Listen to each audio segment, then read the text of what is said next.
அனைவருக்கும் வணக்கம். கரூர் கூட்ட நெரிசல்ல 41 உயிர் பறிபோனதுக்கு அப்புறமும் அங்கிருந்து ஓடிப்போன ஓடுகாலி விஜய் அவர்களை இன்னைக்கு டெல்லியில சிபிஐ அதிகாரிகள் விசாரணை நடத்தினார்கள். அந்த விசாரணையானது 3 மணி நேரத்துக்கு மேலாக கிடுக்குப்பிடி விசாரணை நடைபெற்றது. அதை ரெக்கார்ட் பண்ணிக்கிட்டாங்க மற்றும் எழுத்துப்பூர்வமாகவும் வாங்கிக்கிட்டாங்க விஜய்கிட்ட இருந்து அப்படிங்கிறதையும் சொல்லியிருக்காங்க. அதுவும் விசாரணைன்னா சாதாரண விசாரணை இல்ல, அந்த இந்த கூட நடவிடாம விசாரணை நடைபெற்றது. அப்படியே தேங்காவை துருவுவதை போல் துருவி துருவி விசாரித்த சிபிஐ அதிகாரிகள் அப்படின்னு என்னென்னமோ சொல்றாங்க. ஆனா அங்க என்ன நடந்ததுங்கிறது யாருக்குமே தெரியாது. இதுல இதுக்கு முன்னாடியே ஆதவ அர்ஜுனா, நிர்மல்குமார், ஆனந்த், புசி ஆனந்த், கரூர் மாவட்ட செயலாளர் மதியழகன் இவங்க எல்லாரையும் விசாரிச்சாங்க. இப்பதான் ஜனநாயகன், அதாவது கரூர் நாயகன் அங்கிருந்து ஓடிப்போன ஓடுகாலி விஜய் அவர்களை இன்னைக்கு விசாரணை செஞ்சிருக்காங்க. அடுத்த விசாரணை எப்பன்னு தெரிய வரும். இப்போ 3 மணி நேரத்துக்கு மேல விசாரணை செஞ்சிருக்காங்க. அங்க என்ன விசாரணை செஞ்சிருப்பாங்க அப்படிங்கிறத சாதாரண விஷயம். இப்ப நம்ம தமிழ்நாடு அரசு என்ன பண்ணாங்க, எப்படி மதியழகனை கைது பண்ணி விசாரணை நடத்தினாங்களோ அதே போலதான் இப்ப புசி ஆனந்தத்தை என்னாங்க, சிபிஐ தான் எனக்கு வேணும் அப்படின்னு ஒத்த காலில் நின்னது யாரு, நீதி வெல்லும் அப்படின்னு போஸ்ட் போட்டது யாரு, ட்வீட் போட்டது யாரு? நம்ம என்ன விஜய்கிட்ட கேட்கிறோம், அங்க போட்டார்ல இப்ப எல்லாரும் சொல்றீங்களா பாஜக விஜய ஒடுக்க நினைக்குது, அப்படியே பாக்கெட்டுக்குள்ள வச்சு அமுக்க நினைக்குது பேசுறீங்களா? இப்போ அப்ப என்ன சொல்லியிருக்கணும், விஜய் இப்ப விஜய் வீடியோ போட்டிருக்க வேண்டியதானே. இப்ப ஜனநாயகனை முடக்கிட்டாங்க, யூஎஸ் சான்று தரமாட்டாங்க, சென்சார் பிரச்சனை இருக்கு அதனால தரமாட்டாங்க, எங்களை வேணும்னே முடக்குறாங்க அப்படின்னு போட வேண்டியதானே. இல்ல எங்களை வேணும்னே சிபிஐ அலக்களிக்குது, டெல்லியில வச்சுதான் என்ன விசாரிக்கமா, ஏன் தமிழ்நாட்டுல வச்சு விசாரணை பண்ணா நான் சொல்ல மாட்டேன் உண்மைய, இதுக்கு தனி பிளைட் வேற நான் செலவு பண்ணணும் அப்படின்னு போடலாமே வீடியோ. ஏன் அன்னைக்கு வீடியோ போட்டார ஸ்டாலின் அங்கிள் அப்படின்னு போட்டாரா இல்லையா, சிஎம் சார் அப்படின்னு போட்டார்ல, இப்ப போட சொல்லுங்க. இப்ப அங்க போய் உட்கார்ந்து இருப்பாரு, அங்க விசாரணை நடக்குதா இல்லையா, அங்க போய் என்ன பண்ணிருப்பாருன்னா, மோடி சார் நீங்க என் பஸ்ஸை வேணா பறிமுதல் பண்ணிக்கோங்க, என் ஆளுங்களை வேணாலும் அல்ல கைகளை வேணாலும் அரெஸ்ட் பண்ணிக்கோங்க, புசி ஆனந்த கூட அரெஸ்ட் பண்ணிங்க, என்னை எப்படியாவது காப்பாத்தி விட்டுருங்க அப்படின்னு கெஞ்சிருப்பாரு தவிர வேற ஒண்ணும் நடந்திருக்காது. பிஜேபி நேரடி கூட்டணி, மறைமுக கூட்டணியில இருக்கிறத நேரடி கூட்டணியில வாங்கன்னு சொல்லி ரொம்ப நாளா கரூர் வழக்கு எடுத்துட்டாங்க கையில. ஆனா இவர் எனக்கு ஒத்த கால்ல என்னாரு, எனக்கு சிபிஐ தான் வேணும், எனக்கு சிபிஐ தான் நீதி கிடைக்கும்னு.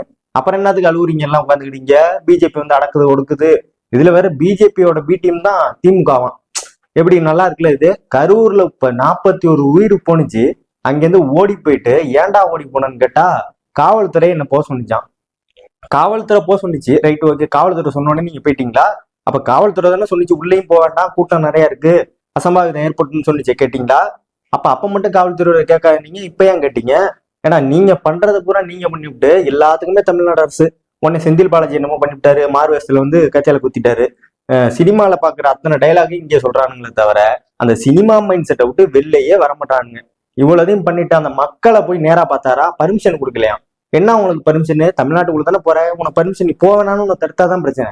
நீ போறதுக்கு பர்மிஷன் தான் கேட்டிருக்கே தவிர நீ போக வேண்டியதானே. எவனாவது ஒருத்தன் துக்கக்கார வீட்டுல போய் எல்லாரும் நம்ம தான் சந்திப்போம், 41 குடும்பத்தையும் அழைச்சிட்டு இங்க சந்திச்சு பணத்தை கொடுத்து அனுப்புறாரு. எப்பேற்பட்ட ஒரு கேவலமான செயல். இதுல வீடியோல வேற பேசுறாரு. என்ன பேசுறாருன்னா, கரூர்ல நடந்தது அப்படியே அந்த மக்கள் ஒண்ணு சொல்லும் போது எனக்கு அந்த சாமியே இறங்கி சொல்றது போல இருக்கு அப்படிங்கிறாரு. சரி, நீ இப்ப சொல்றீங்கள சாமி இறங்கி சொல்ல போது அந்த மக்களுக்கு எல்லாமே உண்மை தெரியல. ஆம்பளையா இருந்தா டிவி கேட்கறான் அத்தனை படி நான் சவால் வர்றேன், ஆம்பளையா இருந்தா உங்க அண்ணனை கரூர்ல நிக்க சொல்லு. டெபாசிட் வாங்கிட்டா நோட்டாவோட தான் போட்டி போட முடியும். டெபாசிட் வாங்கிட்டா திமுக கட்சியை கலைச்சிடறா, வர சொல்றான் பாப்போம். கரூர்ல போட்டி போட சொல்லு, கரூர் மக்கள் தான் எல்லாம் உண்மையை சொல்றாங்களே, அங்க நின்று மட்டும் ஜெயிச்சிட சொல்லு விஜய. நாங்க மொட்டையடிச்சுக்கிறோம், ஒரு தானே திமுக கட்சியை காலி பண்ணிட்டு கட்சியில இருந்து விலகிடுவோம்லட்டா நாங்களாம், அவ்வளவுதான் நாங்க சொல்ல முடியும். என்னமோ கரூர் மக்களே இறங்கி சொல்றாங்க, அந்த கரூர் மக்கள் தான் சொல்றாங்க. இப்ப எங்களோட கேள்வி என்னன்னா, சேலத்துல நடக்க வேண்டிய மீட்டிங்கை எதுக்காக கரூர்ல மாத்துனீங்க? அப்ப என்ன தும்புரு, அங்க 30 பேர் விழாவான்னு என்ன போக்கஸா? 10 தற்கொலையை கூட்டிக்கிட்டீங்கன்னா ஒத்தாலும் எங்களுக்கு சமமாக முடியுமா? எங்களோட கருத்தியல் ரீதியா அந்த மாதிரி சொல்லு, டிவிக்கே டிவிக்கே டிவிக்கே டிவிக்கே அப்படின்னு கத்துற கூட்டம் கிடையாது நாங்கெல்லாம். சும்மா கத்திக்கிட்டு துண்டை ஒண்ணு போட்டுக்கிட்டா பெருமை, போய் நியூஸ் ரீடரை போட்டு பிடிச்சி கழுத்துல துண்டை போட்டு இழுக்கிறது. ஏண்டா தற்கொலைங்களா? உங்களையும் எங்களையும் ஒரே பார்வையில வச்சு பாக்காதீங்க. நம்ம முதல்ல விஜய்கிட்ட இப்ப சிபிஐ என்ன கேள்வி கேட்டிருக்கோம், எதற்காக அன்னைக்கு சேலத்துல நடக்கக்கூடிய அந்த மீட்டிங் எதற்காக கரூருக்கு மாத்தி அமைச்சிங்க? அதே போல எதற்காக காலில மத்தியானமே வர வேண்டிய மீட்டிங்க்கு எதுக்காக நீ சாயங்காலம் வந்த? காவல்துறை அறிவுறுத்தல் செஞ்சோம், எதுக்காக அந்த கூட்டத்துக்குள்ள போனேன்? எதுக்காக அந்த மக்களை விட்டுட்டு போனேன்? எதுக்காக தண்ணி ஏற்பாடு பண்ணல? எதுக்காக ஒழுங்கா ஒருங்கிணைக்கல? எதற்காக காவல்துறைக்கு நீ கட்டுப்படல? எதற்காக சிஎம் குறை சொல்லி வீடியோ போட்ட? எதுக்காக திமுக குறை சொல்ற? அப்போ உனக்கு சந்தேகம் இருக்கா? அப்படின்னு பல்வேறு கேள்விகளை துளைத்து எடுத்திருப்பாங்க. இதுதான் அங்க நடந்திருக்கும். அப்படியே இமயமலையில இருந்து தனியா வந்து புது கொஸ்டின் எழுதிட்டு வந்து மேல உட்காந்து போய் தருமர் மாதிரி எழுதிட்டு வந்து கேட்க போறது இல்ல. இங்க நடந்ததுதான் கேட்க போறாங்க. அதை தானே நாங்களும் கேட்கிறோம். நீ வீடியோ போட்டு நீ இதை வீடியோ போடு. இது வரைக்கும் ஒரு பிரஸ் மீட் சந்திச்சிருக்காரா? ஏன் சந்திக்கணும்னு இந்த லைவ்ல மணி லூசு மணி எல்லாம் கேட்கறான். அப்புறம் எதுக்காக அரசியலுக்கு வர? அப்புறம் எப்படி மக்களுக்கு தெரியும் நீ யாரு, நீ என்ன பேசுறேன்னு வீட்டுக்குள்ள படுத்துக்கிட்டே நீ பேசினீங்கன்னா திருச்சாதான் கேட்பாங்க. நாங்க கேட்கணும்னு எங்களுக்கு அவசியம் இல்லை. வந்து வெளில வந்து பிரஸ் மீட்ல சந்திச்சு பேசணும். தாவேக்கா தற்கொலைகளுக்கு இப்போ வரைக்கும் லைக் வந்துட்டா நம்ம பெரிய ஆளு, நம்மளுக்கு வந்து சப்ஸ்கிரைப் ஏறிட்டா நம்ம பெரிய ஆளு, 4 பேர் நம்மளுக்கு கமெண்ட் போட்டுட்டா நம்ம பெரிய ஆளு, டிவிக்கேன்னு எங்க பார்த்தாலும் கத்துனா பெரிய ஆளு அப்படின்னு நினைச்சிட்டு தற்கொலைத்தனமா பேசிட்டு இருக்கு. 2026 எலெக்ஷனு அத்தனை பேருக்கும் இது ஒரு பாடம். அதாவது இங்க நம்ம வந்து வீடியோஸ் வேற, லைக்ஸ் வேற, வியூஸ் வேற, ஆனா அரசியல் களம்ங்கிறது வேற. அப்படிங்கிறது இந்த 2026ல ஒவ்வொரு தற்கொலைக்கும், அது வந்து தாவே காலம் மட்டும் இல்ல, நிறைய கட்சியிலே இருக்கு தற்கொலைங்க. அந்த அத்தனை தற்கொலைகளுக்கும் 2026 வெளிச்சம் போட்டு காட்டும். நிச்சயமா சொல்றோம். இது வந்து ஜனநாயகமாங்கிற தேர்தல் கிடையாது.